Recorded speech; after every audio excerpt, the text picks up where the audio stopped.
Medyo mainit-init ngayon, eh. Tingnan mo may araw, oh. Ano yan? Lamb of gout. Lamb of gout. Tignan mo si Tropa, lakas ng tama, oh. Wala pa, hindi pa tayo nanalo sa loto. Oo nga. Tutubusin na namin yung sasakyan namin. Bye! Naiwan. Sa hapon naman. Ngayon lakad tayo. Kukunin ko lang yung truck doon sa bayaran nila Joseph. Kagabi medyo nagkasiyahan ng kaunti. Billiards. Inom. Yan, babalik na muna. Kasi dito, hindi ka pwede magmaneho. Nakainom ka kahit. Actually, magandang lutas din yan. Yeah. Mas maganda nga gawin sa Pilipinas din, eh. Na pag uminom ka, pag breathalyzer, huli talaga. Kasi mukhang marami makukulong, lalo na yung mga lasinggero. For sure, may mga mahuhuli talaga. Pero, at least, mapapawasan. Well, let's say dito sa crosswalk na to, di ba? Eto, kunwari tatawid ako dito. May sasakyan na paparating. Dapat huminto siya kung dito. Ang ba akong tatawid dyan, hihinto sila dapat bago sila dumaan. So, una dapat yung tao. Yun nga man, mabalik tayo sa pag-inom, di ba? Maganda talagang batas na yun kung gagawin sa Pilipinas yun na kaya pag nakainom ka.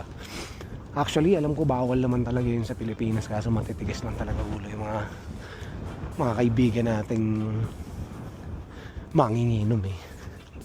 Pinahigpit talaga kasi makakabuti na sa'yo yun as umiinom na hindi ka makaka-aksidente. Mabuti sa mga taong pwede mong ma-aksidente pag nakainom ka o properties ba na pwede mong masira, di ba? So, para sa akin, goods ako doon. Kaya okay lang yun, ha. Di ba, maglakad ka ng ganito kahaba para balik kami sa sakyo. Pwede ka naman mag-Uber. Prefer ko lang talaga maglakad kasi exercise na rin. Siguro mga 5 minuto pa tayo kila NN. Sabay kasi kami nag-iwan ng sasakyan kagabi, pati si Randy. Si Randy tumatay pa dun sa bahay. Kaya mas gusto ko maglakad. Tipid na, maganda pa sa katawan kasi kakakain na rin natin para bumaba yung kinain natin, di ba? Ganda ng motor, oh. Nice motorcycle, man.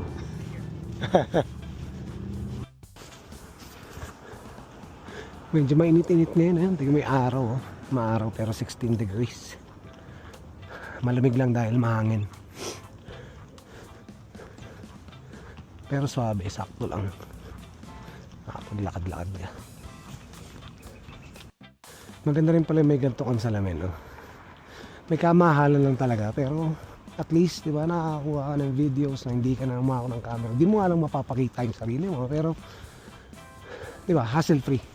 Wala kang hawak-hawak. Sabi mo lang, hey meta ka lang, di ba?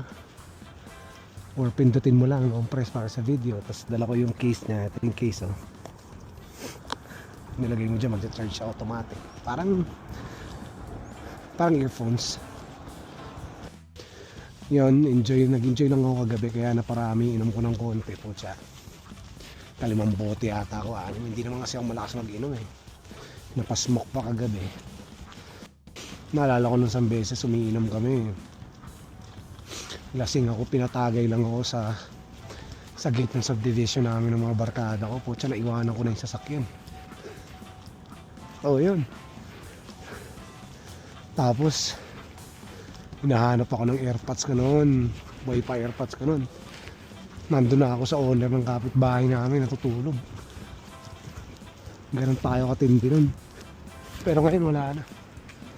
Hindi na tayo umiinom ng ganun ka. Ngayon na neto negro na to. Bagay, mali ko rin naman. Lumabas ako ng alanganin. Dito na pala ako kila Enen. Ayun na, nakaabang na. Ayun na. Nakasilip na ako. Aw! Ihubog. Kinang pa, oh. Ha? Ano yan? Lamb of gout. Lamb of gout? Atay na. Dito na pala ako kay Enen, yun, oh. Hey, meta. Beer ka, be. Good pa. Umaga ka pa lang yan, alas 11 pa, no? Sakit. Siguro naka 5. Matik yan, may mga ano parang guest na artista sa mga sa palabas ba. Tignan mo si Tropa, lakas ng tama oh. Bye. Hanip oh, gubas. Chico. Mga sabog yan sa fentanyl. Kay Romel kami sumakay, sila Mika, na Randy.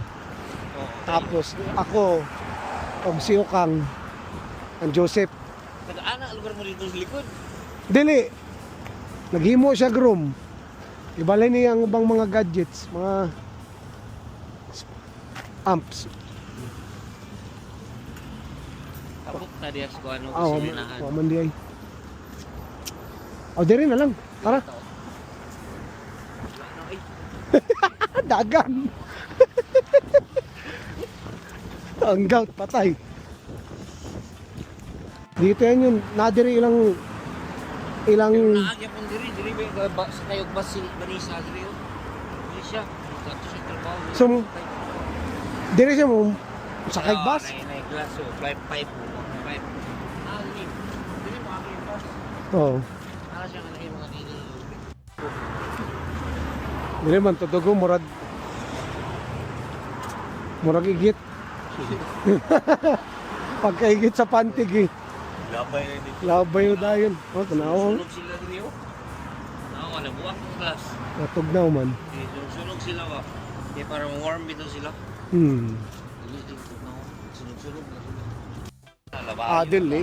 Labayon ka. Oo. Sila malabay sa imo. Bastos mo muna sa ila rin. Tinood bay. Sina we. Nilagasa man bay. Pilipinas agad. Pilipinas businahan pa ko. Oy, dalian mo.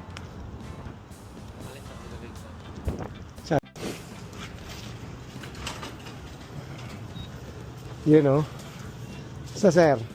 Ako sa sir. Wala pa. Hindi pa tayo nanalo sa loto. Oo nga eh.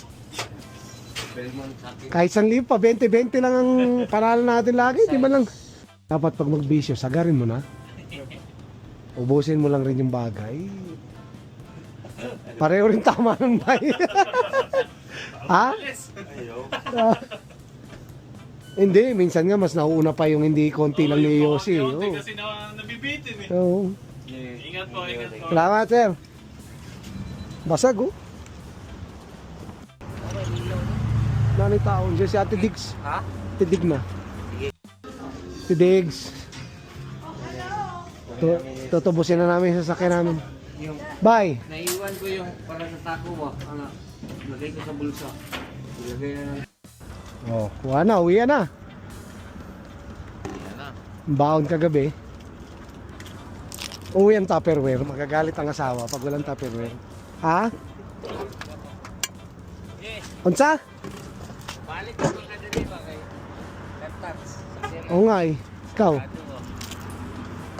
namoy lakaw ka ron? Ha? Namoy lakaw ka ron? Lakaw ko rin. Siri naman. Sus. Yun, uwi na. SNN, sumakay na sa sasakyan niya. Ako'y uwi na. Yo mga man, dito na tayo sa truck. At tayo uwi na. Maraming salamat sa pagsama sa akin. So, alam mo yun, maraming salamat sa mga nanonood. Kahit paano dumadami mga nanonood sa atin. So, it motivates us, give us more gasoline ka nga para gumawa ng videos. So, maraming salamat sa inyo. Peace. Ingat ang lahat. Mabuhay ka at pagpalain ka. Goodbye.